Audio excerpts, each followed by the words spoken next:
Perkenalkan, nama saya Hibaresa Metiadusa dari kelas 12 Bahasa SMA Negeri 3 Sumedang. Saya akan menceritakan dongeng yang berjudul Timun Mas.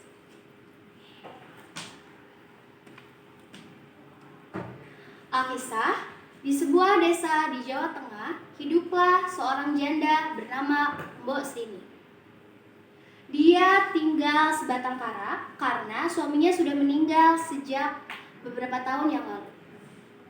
Ia hidup sendiri karena ia tidak mempunyai anak, namun ia sangat menginginkan anak.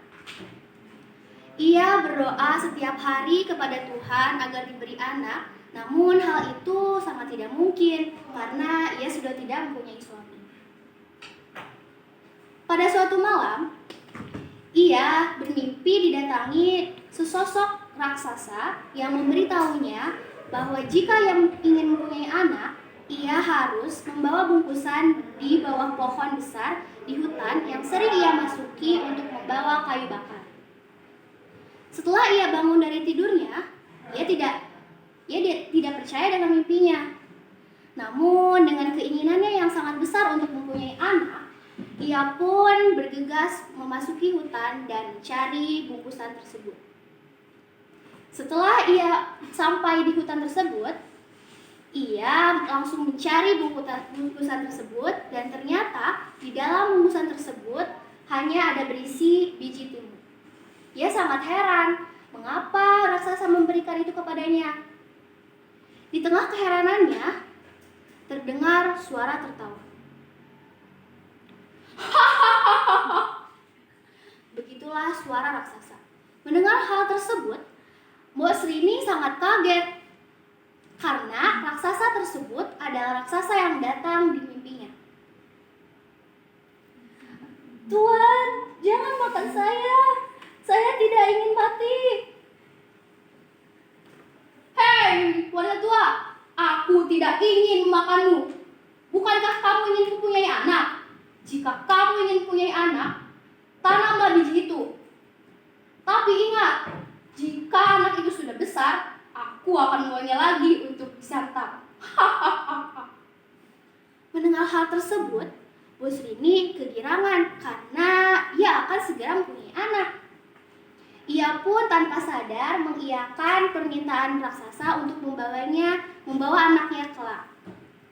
Setelah itu, Mbok Srini lalu bergegas pulang ke rumahnya dan pergi ke ladangnya untuk menanam biji tersebut. Ia merawat dengan kasih sayang biji tersebut. Sampai 2 bulan kemudian, tanaman tersebut tumbuh, tapi hanya ada 1 buah. Dan buahnya juga sangat aneh karena timunnya berwarna emas. Setelah dirasa matang, Mbok Srini memetik buah tersebut dan membawanya ke rumahnya. Ia pun membelah timun tersebut dan ternyata di dalam timun tersebut ada seorang bayi perempuan. Bayi tersebut menangis. Begitulah suara tangisnya. Mbok Srini pun mengangkat bayi tersebut dan menggendongnya. "Cup, cup, cup, cup, anakku sayang, jangan menangis. Kau kan aku beri nama Timun Mas." Setelah itu, Mbok Srini merawatnya dengan kasih sayang sampai Timun Mas tumbuh menjadi seorang gadis yang cantik. Selain cantik, Timun Mas memiliki pemikiran yang sangat cerdas dan memiliki sifat yang sangat baik. Setelah itu, di suatu malam, Mbok Srini didatangi lagi oleh raksasa. Di dalam mimpinya, Mbok Srini diberitahu oleh raksasa bahwa raksasa akan membawa Timun Mas lagi untuk disantap. Melihat mimpi tersebut, Mbok Srini menjadi sedih. Ketika ia terbangun, ia menjadi murung sekali. Melihat hal tersebut, Timun Mas sangat khawatir dengan keadaan ibunya. Ia pun memberanikan diri untuk bertanya. Ibu kenapa? Aku lihat akhir-akhir ini ibu kayak sedih terus. Sebenarnya Bos Rini tidak ingin menceritakan hal tersebut. Namun lambat laun Timun Mas harus tahu karena ini menyangkut dirinya. Dengan hati yang sangat sedih, Bos Rini pun memberitahu kebenarannya. Nah, Ibu punya rahasia. Rahasia apa, Bu? Sebenarnya kamu bukan anak Ibu. Maksud Ibu apa? Dan setelah itu, Bos Rini pun menceritakan tentang raksasa, tentang Timun Mas, dan tentang mimpinya semalam. Setelah mendengar hal tersebut, Timun Mas merasa khawatir dan takut. Ah, Ibu, aku tidak ingin dimakan raksasa. Aku ingin bersama Ibu. Setelah mendengar hal tersebut, Bos Rini semakin merasa sedih. Ia pun memikirkan berbagai cara agar Timun Mas tidak jadi diambil oleh raksasa. Lalu ia pun mempunyai ide. Ia pun menyuruh Timun Mas untuk berpura-pura sakit ketika raksasa itu datang. Lalu hari yang ditunggu-tunggu datang. Raksasa pun datang ke gubuk tua Bos Rini. Hei wanita tua, kesinilah, ambil anak itu. Aku akan menyantapnya. Mendengar hal tersebut, Bos Rini sangat kaget. Ia pun keluar dan langsung memberitahu bahwa Timun Mas sedang sakit. Maaf Tuan, anak itu sedang sakit. Bisakah Tuhan memberikan saya waktu 3 hari untuk menjaganya? Jika dia sudah sehat, saya akan memberikannya. Karena kalau anak itu sakit, dagingnya tidak akan enak untuk dimakan, Tuan. Mendengar hal tersebut, raksasa mengiyakan permintaan Bos Rini. Ia pun kembali lagi.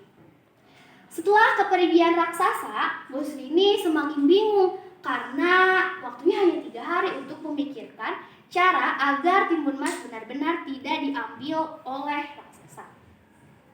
Setelah itu ia berpikir dan terus berpikir sampai ia mempunyai ide lagi bahwa ia akan menemui seorang pertapa di hutan untuk meminta pertolongan.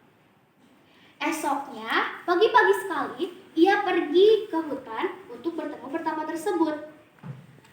Setelah sampai di hutan tersebut, ia langsung memberi tahu tujuannya ke pertapa tersebut tentang masalahnya. Tuan, apakah Tuan bisa membantu saya?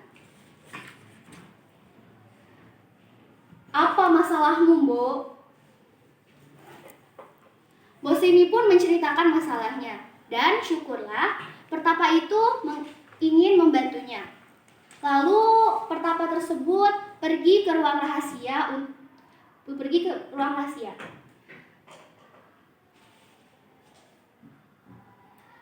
Ini, kau berikan ini kepada anakmu. Ada 4 bungkusan berisi biji timun, jarum, garam, dan terasi.